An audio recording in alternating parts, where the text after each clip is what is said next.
السلام علیکم ناظرین کرام، نئی ویڈیو میں آپ کو خوش آمدید کہتے ہیں۔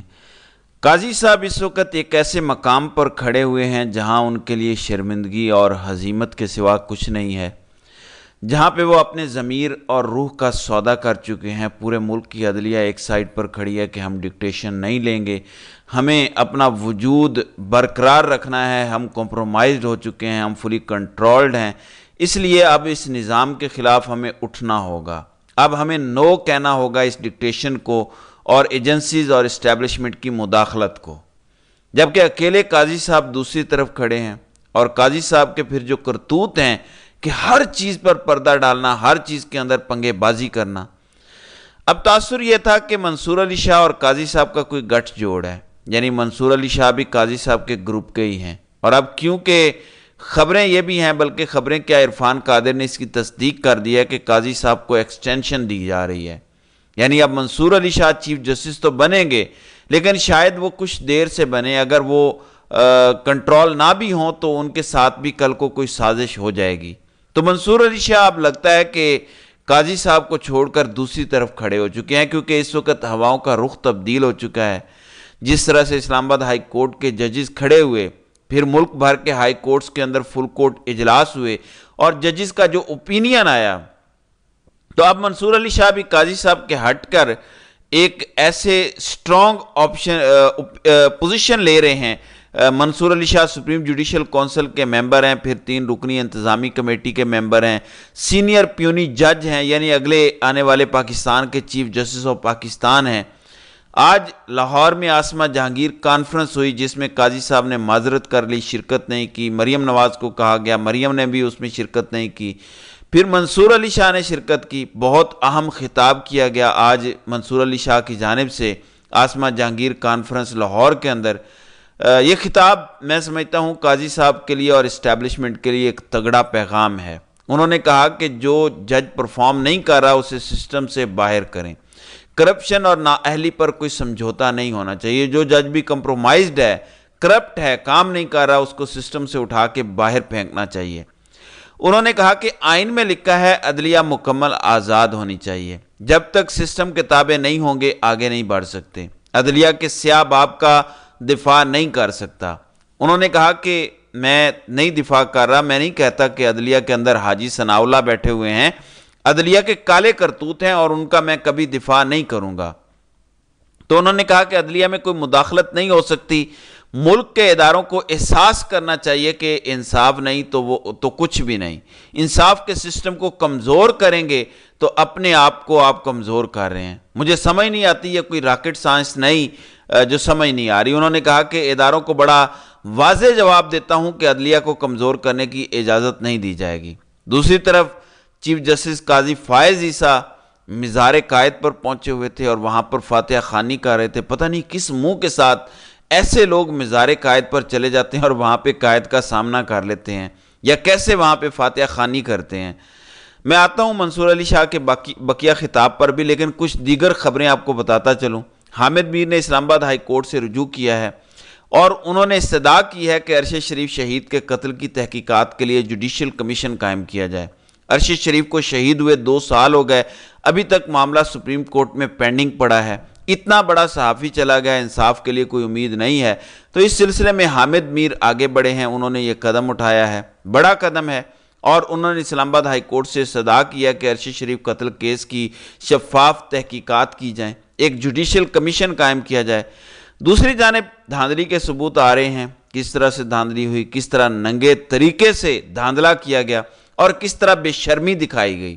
تیمور ظفر جھگڑا کو ایک کوریئر موصول ہوتا ہے، اور کوریئر کسی نامعلوم مقام سے جو ہے وہ بھیجا جاتا ہے، نامعلوم پتے سے آتا ہے، نامعلوم شخص کی جانب سے آتا ہے، جس میں تیمور ظفر جھگڑا کو ان کے حلقے کے فارم 45 موصول ہوتے ہیں، سیل شدہ اور گند کے اندر لتھڑے ہوتے ہیں، یعنی جیسے کسی کچرے سے کسی کو ملے ہوتے ہیں، وہ والے فارم 45 ہیں، جس کے مطابق تیمور سلیم جھگڑا جیتے ہوئے ہیں۔ وہ اب یہ ثبوت منظر عام پر لے آئے ہیں، انہوں نے اس پر پریس کانفرنس کی ہے، انہوں نے ویڈیو پیغام بھی ریکارڈ کروایا ہے، اور انہوں نے کہا کہ ہماری کے پی کے حکومت اس پر جوڈیشل انکوائری کرے، ایک بڑی کمیٹی قائم کرے کہ 8 فروری کو الیکشنز کے اندر کس طرح سے جھرلو پھیرا گیا اور کس طرح سے اصلی فارم 45 کو اگنور کیا گیا اور جعلی فارم 47 پر امیدواروں کو جتوایا گیا۔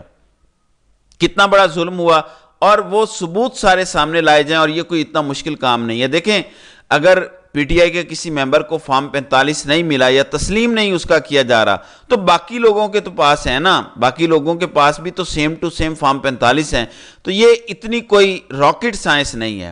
پھر آج عمران خان نے ایک اور پیغام دیا، کیونکہ ڈیل کی خبریں اور شور مچایا جا رہا تھا۔ عمران خان ISI سے بات کر رہا ہے، آرمی چیف سے بات کر رہا ہے، نہیں کرے گا۔ عمران خان کا کہنا ہے کہ میری قوم جان لے کہ مجھے سراسر جعلی، جھوٹے، من گھڑت اور بے بنیاد مقدمات کی پاداش میں گزشتہ 9 ماہ سے جیل میں قید کیا گیا۔ مجھے اگر 9 سال یا اس سے بھی زیادہ عرصے کے لیے جیل میں قید رہنا پڑا تو رہوں گا، مگر اب میری قوم کو غلامی کی زنجیروں میں جکڑنے والوں سے کوئی ڈیل نہیں کروں گا۔ اب کنہوں نے جکڑ رکھا ہے؟ بادشاہ سلامت نے، اسٹیبلشمنٹ نے، لہٰذا میں کسی کے ساتھ بھی کسی طرح کی بھی کوئی ڈیل نہیں کروں گا۔ اب کل ملک بھر میں ریلیز ہوئیں، اسلام آباد میں بھی ریلیز ہوئیں، کل دھڑا دھڑ گرفتاریاں کی گئیں، اب مقدمے درج کیے جا رہے ہیں۔ خبر ہے کہ پی ٹی آئی قیادت پر اسلام آباد کے تھانہ کراچی کمپنی میں مقدمہ درج کر لیا گیا ہے۔ مقدمے میں بیرسٹر گوہر علی خان، عمر ایوب، عامر ڈوگر، شعیب شاہین، علی بخاری، ملک رفیق وغیرہ شامل ہیں۔ مقدمے میں نامزد قیادت کے ساتھ 100 سے 150 نامعلوم پی ٹی آئی کارکنان بھی شامل ہیں۔ تو پرچے کاٹے جا رہے ہیں۔ پھر پن ڈاٹ کے صدر ہیں احمد بلال محبوب، انہوں نے بھی آسما جہانگیر کانفرنس میں خطاب کیا۔ انہوں نے جج صاحب کی موجودگی میں یہ معاملہ اٹھایا۔ وہ کہتے ہیں کہ 2024 کے عام انتخابات میں ایک مشہور پارٹی سے انتخابی نشان تک لیا گیا، جس کو رجیم چینج کا نتیجہ قرار دیا گیا، اور گزشتہ آرمی چیف نے اعتراف بھی کیا کہ سیاسی معاملات میں مداخلت ہوئی۔ تو یہ منصور علی شاہ کی موجودگی میں کہا گیا کہ بلے کا نشان سپریم کورٹ نے چھینا، اور یہ بھی رجیم چینج کی کنٹینیوٹی تھی۔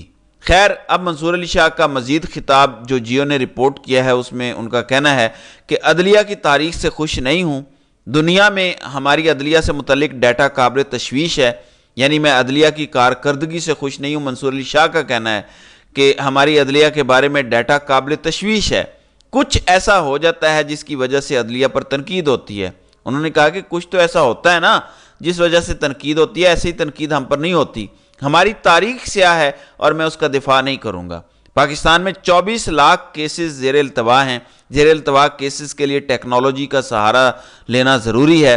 اپنے سسٹم میں IT نہیں لائیں گے تو 24 لاکھ کیسز نپٹانا مشکل ہوں گے۔ سپریم جوڈیشل کونسل کو مزید با اختیار ادارہ بنانا ہوگا اور عدالتوں کے لیے ڈیٹا اینالز روم بنانا ہوں گے۔ انہوں نے کہا کہ پاکستان میں 4000 ججز ہیں، جن میں سے 3000 کام کر رہے ہیں۔ پاکستان کی آبادی 231 ملین ہے، اس تناسب سے فی ملین 13 جج ہیں، یعنی 10 لاکھ بندے پر 13 ججز ہیں، جبکہ دنیا کے اندر 10 لاکھ انسانوں پر 90 کے قریب ججز ہوتے ہیں۔ تو اس حساب سے ہمیں 21,000 ججز درکار ہیں۔ پاکستان میں بات بات پر ہڑتال ہوتی ہے، کرکٹ میچ ہار گئے تو سٹرائک ہو جائے گی، لوگ بھینس بکریاں بیچ کر عدالتوں میں آتے ہیں۔ عدالت میں کسی شخص کو عدالت آنے کے لیے کیا قیمت ادا کرنی پڑتی ہے، اس کا احساس کریں۔ بہرحال منصور علی شاہ کا آج کا خطاب اور ان کے آج کے ریمارکس قاضی صاحب کے لیے بھی ایک بڑا پیغام ہے، اور اداروں کے لیے بھی بڑا پیغام ہے کہ عدلیہ کھڑی ہو چکی ہے اور وہ کسی قسم کی ڈکٹیشن نہیں لے گی، اور اگلا چیف جسٹس بھی بظاہر اب آزاد جج یا مداخلت تسلیم نہ کرنے والے ججز میں شامل ہے۔ کیا یہ بات محض تقریر کی حد تک ہے؟ پاکستان میں ہوتا یہی ہے کہ تقریریں بہت انقلابی کی جاتی ہیں، کہا جاتا ہے کہ غلطی تسلیم کرتے ہیں، یہ ہوا وہ ہوا، لیکن اندر سے وہ چور کے چور ہی رہتے ہیں۔ اب آپ تقریریں اگر قاضی صاحب کی اٹھا کر دیکھ لیں، آپ کو لگے گا کہ دنیا میں اس سے پہلے کوئی ایسا جج ہی پیدا نہیں ہوا، لیکن کردار دیکھ لیں، فیصلے دیکھ لیں، تو پتہ چلتا ہے کہ یہ کیا بے شرمی اور ڈھٹائی ہے۔ تو اس طرح کے ججز بھی دنیا کے اندر موجود ہیں۔ آج مزار قائد پر بھی وہ تشریف لے کر گئے۔ اب منصور علی شاہ کے اس خطاب کی جو ہے وہ گونج ہے۔ اب دیکھتے ہیں کہ اس حوالے سے مزید کیا خبریں سامنے آتی ہیں۔ تو ناظرین کرام، آپ کی اس ویڈیو کے حوالے سے کیا رائے ہے؟